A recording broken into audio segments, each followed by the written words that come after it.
तपाईँको लेखनमा, तपाईँको निर्देशनमा, तपाईँको सेयरमा आम निर्मातालाई सहज हुने तरिकाले कहिले त्यस्तो खालको सिनेमा हामीले हेर्न पाउँछौँ, दर्शकले हेर्न पाउँछन्?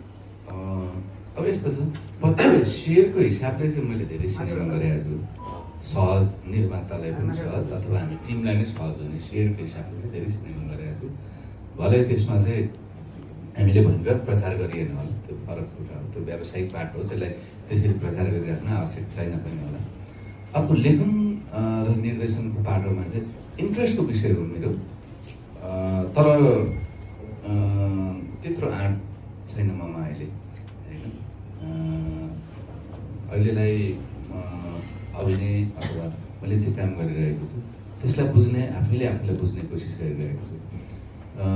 आफैले लेख्ने भन्ने कुरा चाहिँ कुनै विषय नभनी मलाई भन्नु मन लाग्यो र त्यो अरूले भन्न मानेनन् अथवा अरूले भन्न सहज गरेनन् भने त्यो मैले भन्न मन लागेको कथा कुनै दिन क्लिक भयो भने तपाईँले भन्नुभयो जस्तो अथवा टक्सिकमा जस्तो आफै स्टोरी भनेर अथवा त्यसलाई चाहिँ बनाएर आफै प्रड्युस गरेर कुनै दिन गरौँला।